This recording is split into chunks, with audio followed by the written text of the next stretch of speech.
Hello everyone. So welcome to the next session in our monthly current affairs series. Today we'll be finishing with the governance of the October month. So three subsections we have seen earlier: education, skill and innovation. First one, that is second is the health, and third is the some miscellaneous governance, where we talked about the Swamitwa scheme. Right. The first next we'll talk about WASH. Within that, with respect to water, that is the drip program. Now the drip program full form is Dam Rehabilitation Improvement Project. Now, from the name itself, it's very clear: dam rehabilitation and improvement project, right? So obviously, they will look for the retrofitting of these dams so that they do not become cause of concern, and also the maintenance and all these things of dam. Important thing is for us that it has entered into the phase 3, phase 2 and phase 3. So what about the drip phase 1? So phase 1 was launched in 2012 and it continued till 2020. This program is launched with the efforts of the World Bank and the Asian Infrastructure Investment Bank. So World Bank and the AIIB. So that means outside finance is also involved, financial assistance from them, to improve the safety and the operational performance of selected dam across the whole country, along with the institutional strengthening with the system wide management approach. So that's the idea. So safety and the operational performance, improving the operational performance of these dams in India. So let's very quickly: externally aided project funded by World Bank and not ADB, that is AIIB, states and implementing agency, Central Water Commission, to improve the safety and the operational performance, mitigate risk. And this time in the phase 3, they have included more than 700, that is 736 existing dams. Some more trivia about the dams: that India is the third country after the China and the USA in number of the dams. So around more than 5,000, 4,000 plus dams are there in India, next only to the China and the USA. Okay. Next is two things that are associated with it. That is, first is Dharma, sorry, that is Dam Health Rehabilitation Monitoring Application. From the name itself, Dam Health Rehabilitation and Monitoring Application. That means it's a web portal. It's a web-based software to support an effective collection of the management of the data of the dam safety. So that is Dharma.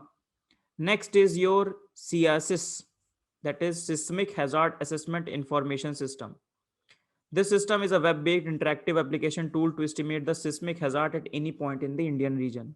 This is more or so in the context of the dam safety, because obviously dam safety is also concerned with, let's say, earthquake and all.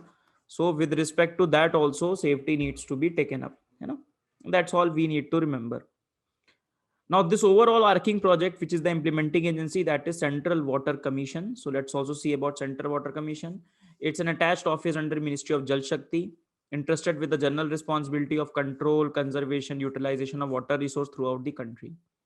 Okay. So that is Central Water Commission under the Ministry of the Jal Shakti, Department of Water Resource, River Development and Ganga Rejuvenation. Okay. So this is your DRIP project, Dam Rehabilitation and the Dam Rehabilitation Improvement Project. That's all is relevant for prelims purpose.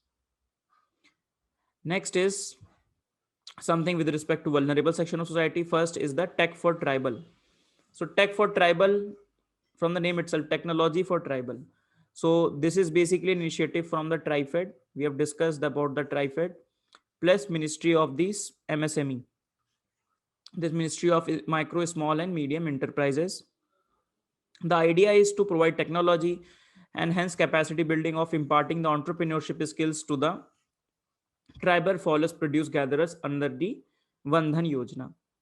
Now, with respect to tribal, one of the flagship schemes, we have seen a lot of flagship schemes, right? One of the flagship scheme with respect to tribals is the Vandhan Yojana.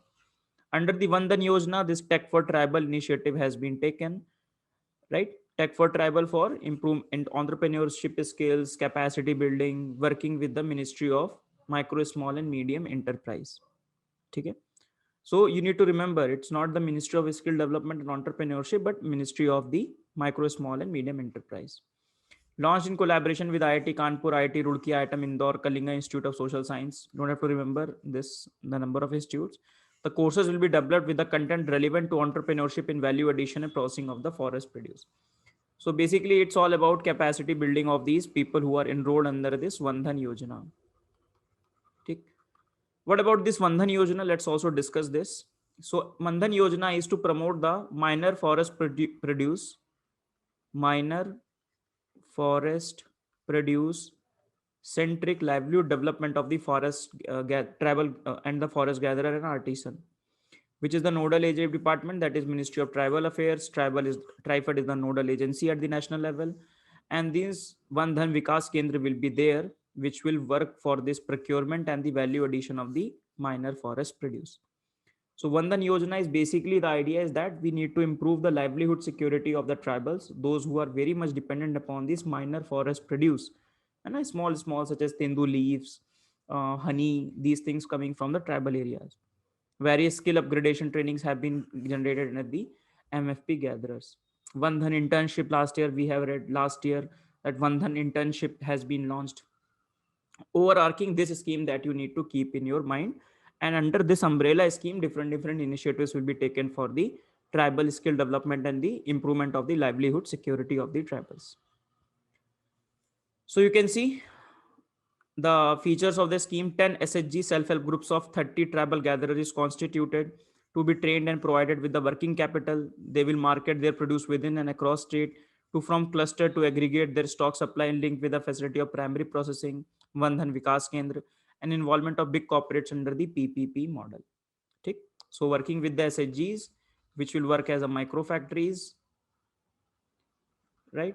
And one SHG, SHG2, SHG3 will come together, then primary processing, and from this side, corporates will be there. So as to provide them the best price for their product in the premium markets which are available. Okay? So this is your Vandhan scheme. Next is Meri Saheli initiative. Meri Saheli initiative is an initiative from the Indian Railways, right? Meri Saheli. Saheli means friend, lady friend.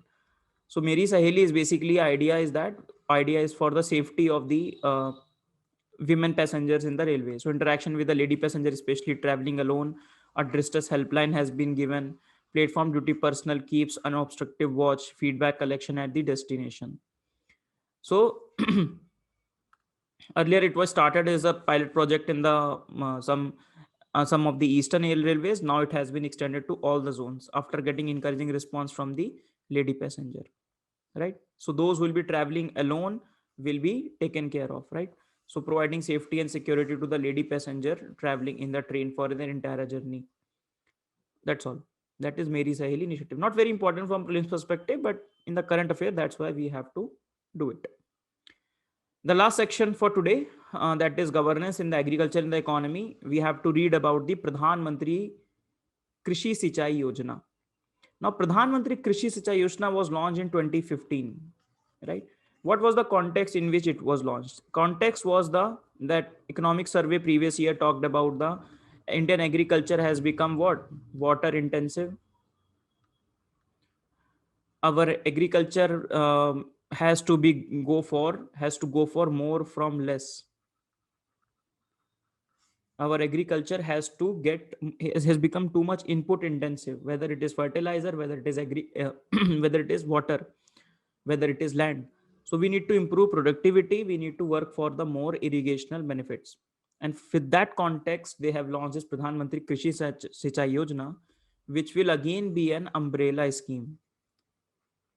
So a lot of existing schemes were merged into that so as to bring a proper coordination and proper synergy between the steps being taken up. So the implementation to ensure some means of productive irrigation to all agricultural farm, decentralized implementation through state irrigation plan and district irrigation plan, and the funding ratio 75-25 in the case of Northeastern 90-10. So the idea was when it was launched that convergence of the investment in the irrigation field, expand the cultivable area, improved on-farm water use efficiency, that is per drop, more crop, enhance the adoption of the precision agriculture, enhance the recharge of the aquifers. So the problem of the groundwater, which is being the result of the green revolution, what economic survey calls the Indian agriculture as the facing the tragedy of its own success. You know, success means the green revolution. So we need to improve that structure, especially in the irrigation. So from that context, this scheme has been brought.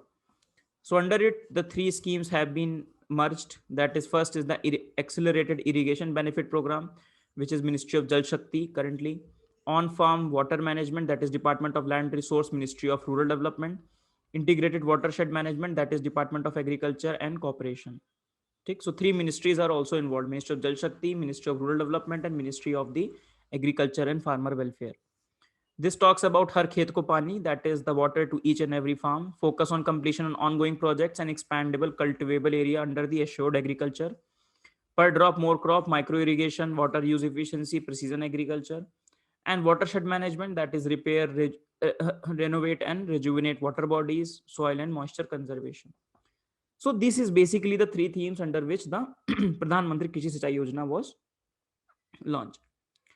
Recently, why it's in the news, why we are studying it? Because recently Parliamentary Public Account Committee has basically launched one of the reports into the working of the Accelerated Irrigation Benefit Project. So they have had some observations with respect to this scheme, and they have sought some recommendations to the ministry they have given.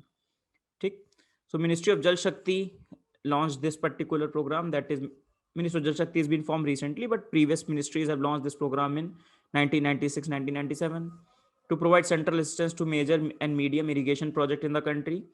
Right after the launch of the Pradhan Mantri Sinchai Yojana, this has been merged under this particular scheme.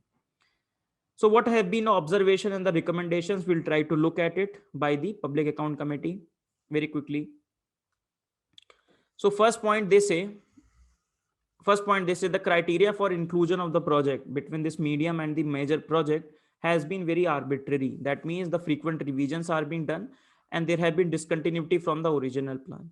Because of some changes in the criteria, some arbitrariness has come. So they recommend that comprehensive revision of the guidelines with the inclusion of all the stakeholders, including the state governments, and timeline for inclusion of the project should be given. So bring about more transparency and objectivity in the process. Then they talk about that delays have been seen in the preparation of the DPR, that is Detailed Project Report.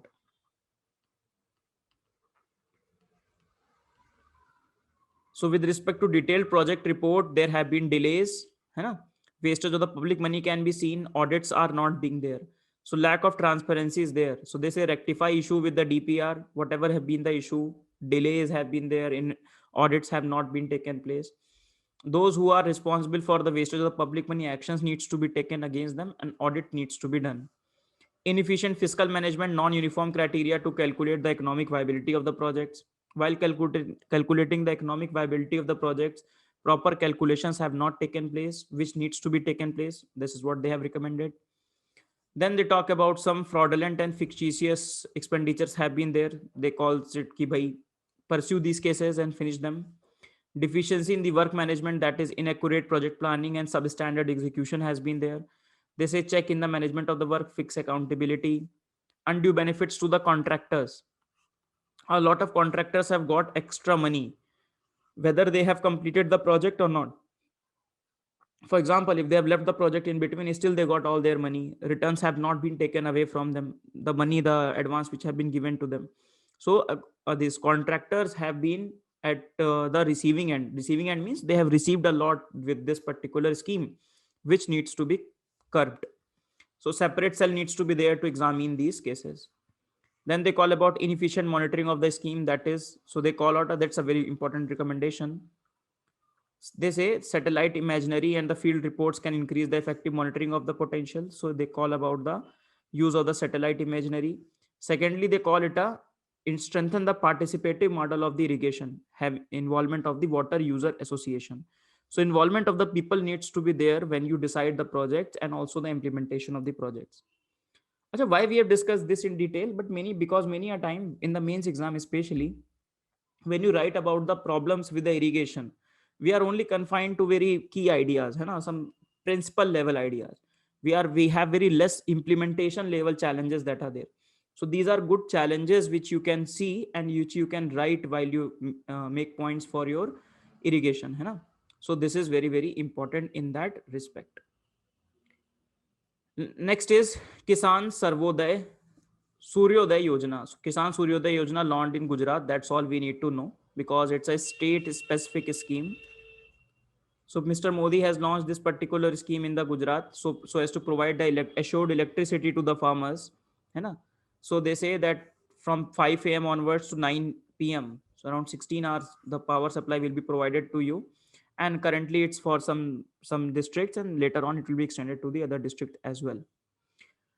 Some more scheme with respect to Gujarat have been mentioned. That is, it would complement the irrigation project under the state Sujlam Suflam Yojana. So Sujlam Suflam Jal Sanchay Abhiyan, that is of Gujarat government. And then again Sauni Yojana, that is also of the Gujarat government. So you can be asked the question, they can give the any of the three schemes or all the three schemes. They can ask which is the state government which is implementing these schemes. So this is the state government of the Gujarat. Object of the Sauni, the project act as a linking project where the waters will be filled in the irrigation dam. So Sauni project was a very important project being launched in 2019-2020. So the idea was to divert the water to other dams. Okay? And especially in the regions where the water deficit regions are there in the Gujarat. Okay? So 115 dams in Saurashtra region will be filled with the excess water. So that is the diversion of the water needs to be there, right? For drinking water purpose, for electricity generation purpose, and all these purpose. That is Sauni Yojana.